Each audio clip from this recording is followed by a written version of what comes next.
and I would like to introduce everybody. I'm Dominic, and I'm a freshman at Spring Lake. I'm Prithvi, and I'm a freshman at Spring Lake. I'm Alexis, and I'm a junior at Grand Haven. I'm Hola, I'm a senior and I'm homeschooled. I'm Libby, and I'm a freshman at Grand Haven. Hi, my name is Megan. I am a sophomore at Spring Lake. Excuse the sunglasses, I have a concussion. Okay. I'm Sage, and I'm a sophomore and I'm homeschooled. Sage is zooming with us today, but she's still here. Future Prep is a program that was created to help high school students learn the creative process, all while helping a place like the museum overcome a problem that they may face. I would like to start by asking, how did you guys get inside the building today? I walked in the back door. Up some steps through the door. Okay. How did you open that door? Keys. How did you get around the building? Dodging small children. No, dodging small children. How would you have done all this if you were in a wheelchair or if you were blind? It's a good question. What more difficult? Well, we do have an elevator. Mm-hmm. That leads us into our driving question that we were given. How can we make the museum more accessible for people with disabilities? And with that, I'll give us some information about just how things went at the museum and all the stuff that happened while we were at the museum. So on our first day, obviously there were furnace problems. But we relocated to Oddsides and got to learn about the museum and meet some people.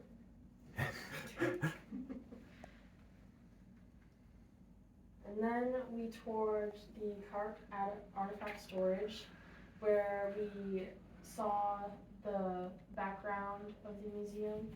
And then we toured the Tri-Cities Museum, just to learn more about the museum in general and why we were doing all these things.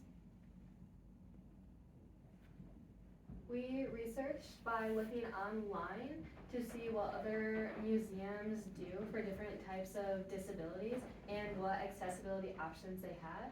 We found an American Sign Language group at GVSU, and we looked at what current regulations and codes that were in place at the museum so that we could find possible issues and then the solutions to those issues.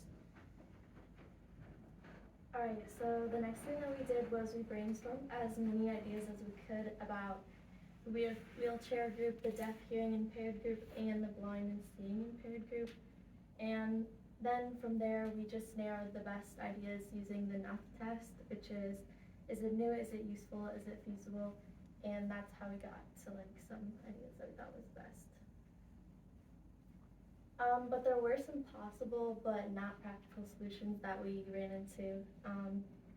Replacing the floor was one of them, just because this museum is pretty historical. We don't want to ruin that or anything, and it also had a pretty big price tag. And then the sign language interpretations on the website was another idea, but we just thought that it was pretty difficult to do that and deemed it unnecessary. And then the last thing was the visual descriptions and the talking stations. This we just thought would be pretty noisy around and just like a busy atmosphere. And then providing headphones or anything like that would just be not really a COVID friendly type idea. And yeah. And then here's some possible and practical solutions that I came up with.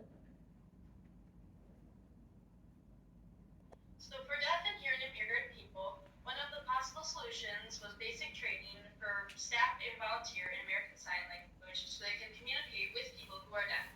Another solution we had was that you could partner with GVSU students or ASL club members and partner with your museum and teach staff ASL or lead tours for deaf and hearing impaired people. The last solution we had is making text on your signs bigger, because people who are deaf and hearing impaired are limited to only their sight, so it'd be easier for them to navigate the museum if the text was bigger. If staff wish to communicate something don't know how to say in ASL, the link on the screen leads to a website that shows video descriptions of words in ASL, and Megan will further explain the website. So this website is called signingsavvy.com, and there's the link right there.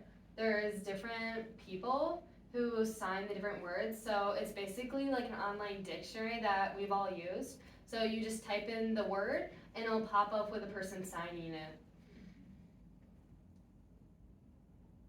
The next thing was blind and seeing impaired.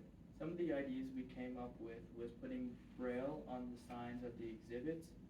We also came up with getting replicas of artifacts and making 3D prints of artifacts so people who are blind could be able to touch the artifacts. We also had the idea of making an audio guided tour that will guide somebody who is seeing impaired around the museum. And we also thought of putting bigger text on signs so people with partial seeing impairment would be able to read the signs and also be able to take requests for special tours for people with disabilities. What a wheelchair and accessible what a wheelchair and mobility impaired. We recommend a automatic door for the front door, because it's really hard for wheelchairs to get in without an automatic door.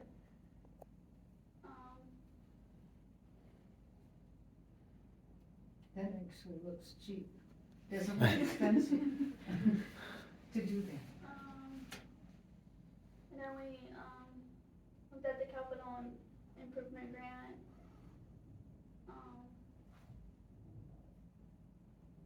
That's a grant that we can use to help fund the automatic doors.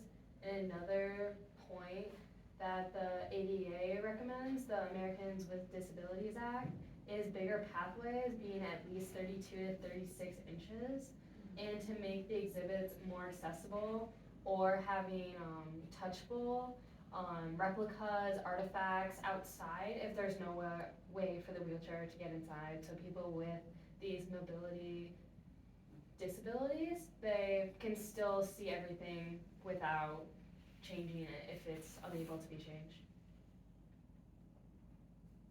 As you can see here, Hope does have trouble getting inside. It's very hard to do.